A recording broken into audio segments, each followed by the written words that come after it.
Adán José Andrade du Salvador. Sataniste qui a combattu un évangéliste et a perdu. Je suis le dernier de 10 frères et sœurs. Dès ma naissance, des choses étranges ont commencé à m'arriver. Je me souviens d'une enfance pleine de terreur à la tombée de la nuit. J'ai été constamment persécuté et tourmenté par des démons tout au long de mon enfance. Je rampais dans un petit espace parce que j'avais peur du soleil. Mon père m'a mis dans une école catholique où j'ai appris à prier le rosaire.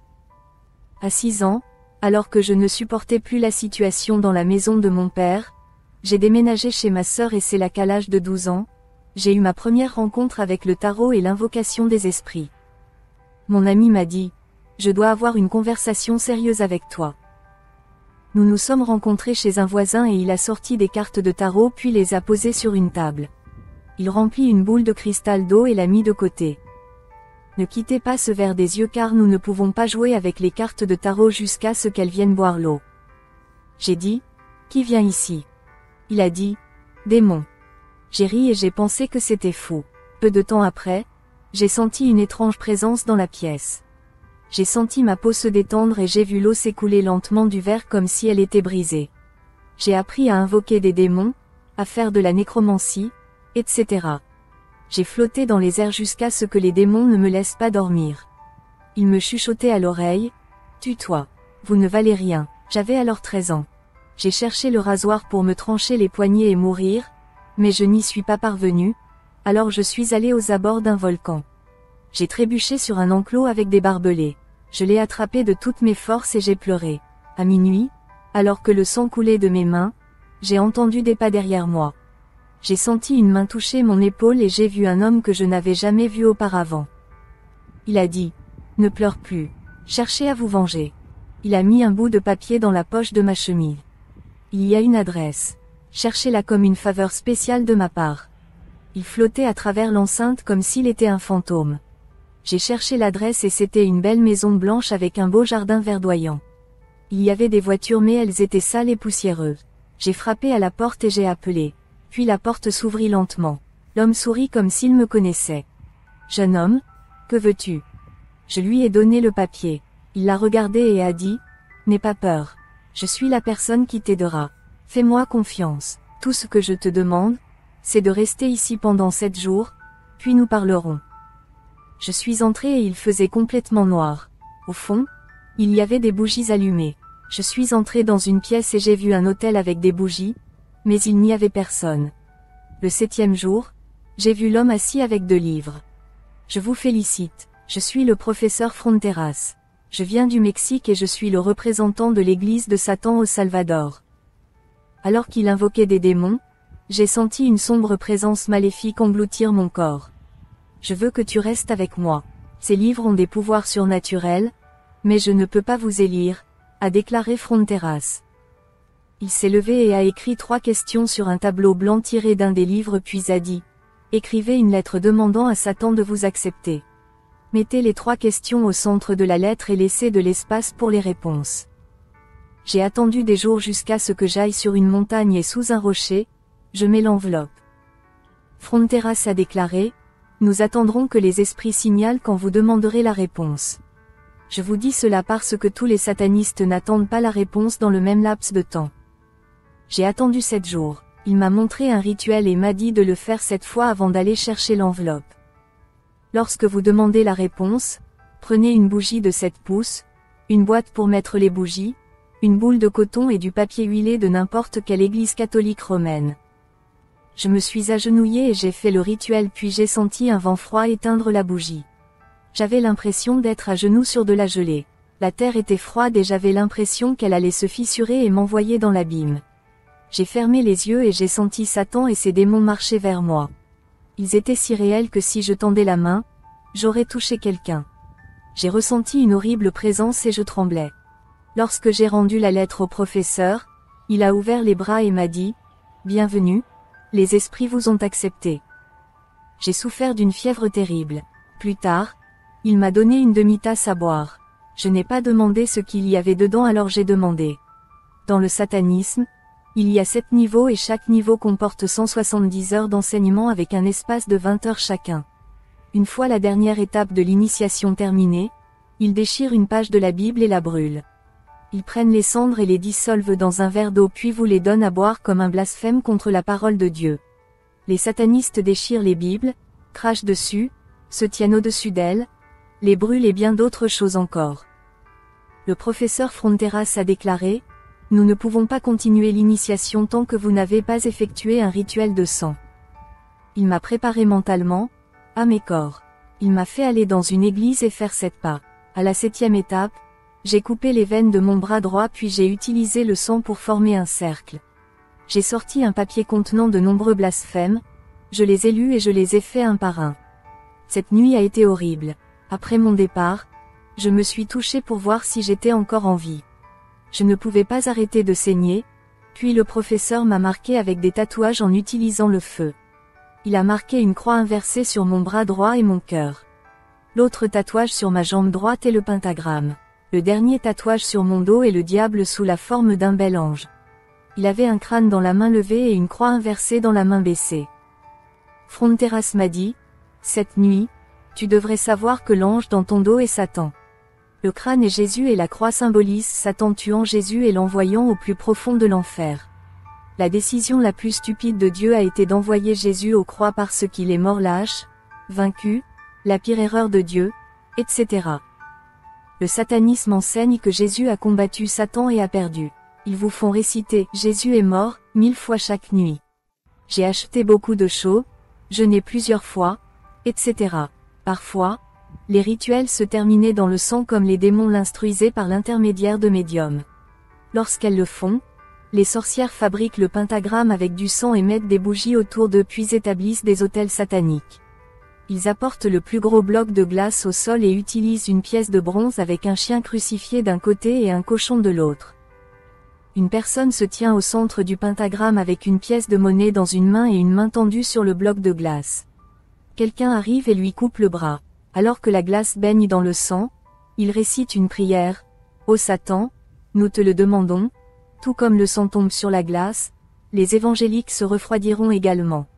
Que l'Église soit morte là où leur bouche est trop lourde pour louer Dieu. » Ils apportaient souvent des photos de pasteurs pour confirmer les rituels.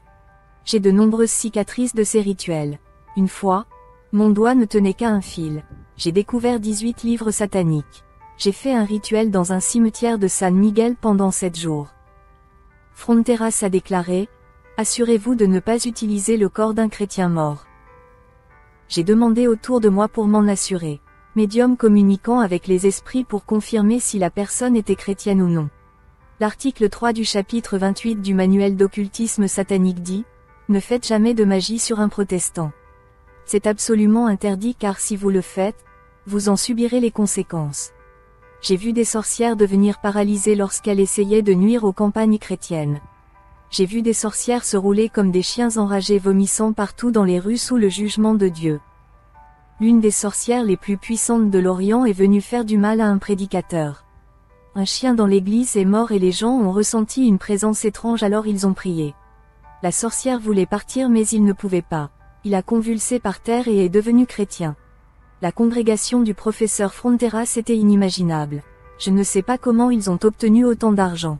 Ils faisaient annoncer leurs services à la télévision en essayant de recruter des gens via des médiums pour n'importe quelle raison, amour, guérison, divination, etc. Même certains chrétiens étaient tentés. 9 hommes sont venus se faire initier comme moi.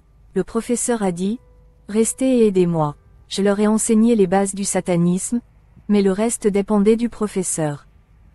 Nous leur avons enseigné pendant près d'1 an jusqu'à ce que nous entendions parler d'une campagne chrétienne. L'évangéliste Pablo Rosales arrivait. Chaque soir, ils avaient 20 personnes, ce qui n'était pas normal à l'époque. Chaque nuit, il y avait des miracles et des guérisons. L'un des satanistes est venu là-bas, incrédule face à une puissance majeure. J'ai entendu dire que le pouvoir était si réel que beaucoup ont senti la rosée tomber sur eux. Tout le monde a pleuré en acceptant Jésus, y compris le sataniste qui s'y est rendu. J'étais au lit jusqu'à ce que Fronteras, avec ses pouvoirs, initie un processus de libération dans ma vie. Je me suis projeté astralement et je me suis préparé puis Fronteras a dit, « Les protestants ont emmené un étudiant ce soir. Faisons un grand jeûne ce jour. Bloquons la campagne, ne laissons pas passer un jour de plus. » Nous jeûnions et invoquions des pouvoirs surnaturels. Nous voulions que le pasteur tombe malade, que le matériel soit détruit, que quelque chose arrête la campagne. Le professeur m'a dit, va tuer le pasteur 3 fois. Dans le satanisme, quelqu'un qui agit dans la 4e catégorie est quand même normal. Quelqu'un qui peut regarder une fleur et la désintégrer grâce à ses pouvoirs mentaux est normal. Quelqu'un qui travaille et résiste au niveau 6, 7, 8, 9 et 10 n'est pas normal. Fronteras a appelé un chien et l'a regardé. Rapidement, le chien tomba en vomissant du sang et mourut. Il a dit que c'était ses pouvoirs mentaux. On m'a appris à briser un verre et à soulever des objets. Je suis allé à la campagne, traversant une rivière dans la nuit. À mi-chemin, le pasteur était debout. Il a couru vers moi, m'a serré dans ses bras, a pleuré et m'a dit, « Mon fils, tu n'es pas venu parce que tu le voulais. Dieu t'a amené ici. Dieu veut te pardonner. Dieu veut te sauver. Dieu a un plan merveilleux pour toi. Ta vie. Dieu veut faire quelque chose de ta vie. » Son bras était si lourd que je ne pouvais pas le supporter. J'étais sûr de ma vengeance. J'ai pensé, « Ô petit pasteur, si seulement tu savais ce que je suis venu te faire ce soir. » Il m'a accompagné et je me suis assis aussi près que possible du pasteur. D'autres églises remplissaient l'église de l'intérieur. J'ai ressenti quelque chose d'étrange parce que je ne savais pas comment partir. Il n'y avait pas moyen de sortir. Les gens dansaient, parlaient dans des langues que je ne comprenais pas, criaient. J'ai ressenti quelque chose d'étrange dans mon corps. L'évangéliste est venu en pleurant et a dit, « Frère, pendant que je priais, le Saint-Esprit a révélé qu'il y avait des démons ici ce soir. » L'église s'est levée et a prié. Je voulais partir, mais j'étais coincé. Alors que l'évangéliste commençait à prêcher, j'ai invoqué des malédictions sur lui. En occultisme, aucun humain ne peut résister à ces incantations. J'ai essayé 3 fois et rien n'a fonctionné. J'étais confus et j'ai pensé, qu'est-ce qui ne va pas avec cet homme?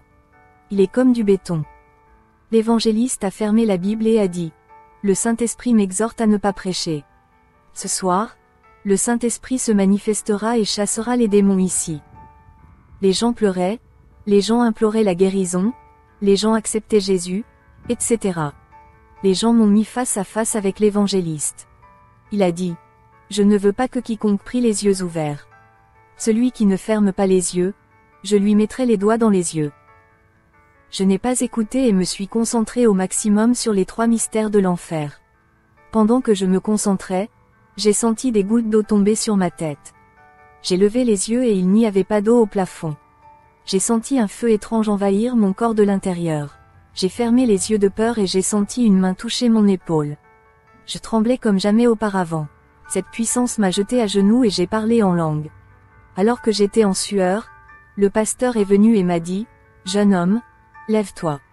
Tu as accepté Jésus ce soir. » J'ai dit, « Non monsieur, je n'ai accepté personne et je suis parti. » Cette nuit-là, je n'ai pas pu dormir. Les chrétiens ont dit à mon père que j'acceptais Christ. J'ai dit à mon père que c'était un mensonge. J'étais censé participer à un rituel de sang, mais cette force ne me l'a pas permis. J'étais dans la propriété de mon père et j'ai entendu une voix dans l'air qui disait, « Retournez à la campagne. » J'ai regardé autour de moi et il n'y avait personne. Je suis retourné à la campagne et je me suis assis à l'arrière. Je me suis seulement levé et le pouvoir qui m'a envahi ne m'a pas permis de marcher. Là, j'ai commencé à pleurer de façon incontrôlable. Un homme âgé a dit, « Jeune homme, tu pleures. Veux-tu accepter Jésus ce soir ?» De toutes ses forces, il m'a amené au premier plan et j'ai accepté le Christ. Quand j'ai accepté Christ, Satan m'a déclaré la guerre. Il ne m'a pas laissé dormir une minute pendant 10 jours jusqu'à ce que quelqu'un me dise de chercher un certain pasteur. J'ai dit, « Pasteur, j'ai besoin de votre aide. » Le pasteur a dit, « Qu'est-ce qui ne va pas ?» J'ai dit, « Le diable ne me laisse pas dormir. » Il a dit, « Dites-moi la vérité. Avez-vous des documents sataniques ?» J'ai dit, « J'ai fait un pacte avec le diable. J'ai 18 livres. » Il a dit, « Mon Dieu, où les avez-vous ?» J'ai dit, « Ici, dans mes vêtements. » Il a dit, « Apportez les livres. Nous allons à l'église. Je vais les brûler et tu ne partiras pas tant que Dieu ne te délivrera pas. » Quand il a dit ça, j'ai ri. Dans le satanisme, chaque livre est classé en catégories. Ils sont tous consacrés aux ténèbres. Du sang humain coule toutes les 3 pages. Lorsque vous le jetterez dans une rivière, il apparaîtra sous votre oreiller. Il a mis de l'huile sur chaque livre et y a allumé le feu. Comme des serpents, ils se tordaient et se retournaient en brûlant. Le pasteur m'a fait jeûner pendant 5 jours. Quelqu'un m'a dit d'aller dans un coin sombre et de prendre une lampe pour connaître le démon qui m'a dérangé lorsque j'ai accepté Christ. C'était un géant. Sa peau sombre semblait baignée d'huile et brillait de 1000 feux. Pas un poil comme sur son corps. Il avait des seins comme ceux d'une femme qui descendaient jusqu'à la taille et il y avait un bébé qui tétait ses seins. J'ai entendu une voix me dire, « Ramasse une pierre et lance-la sur le démon. » Quand je l'ai ramassé, le démon est parti. La voix dit, « Ce rocher symbolise votre travail et vos jeûnes. » Le processus de libération a commencé là où j'ai dû lutter pour mon âme et avec l'aide de Dieu, je suis devenu un évangéliste qui, avec mon témoignage, prêche maintenant la grande puissance et le triomphe du Christ sur les ténèbres et les forces du satanisme.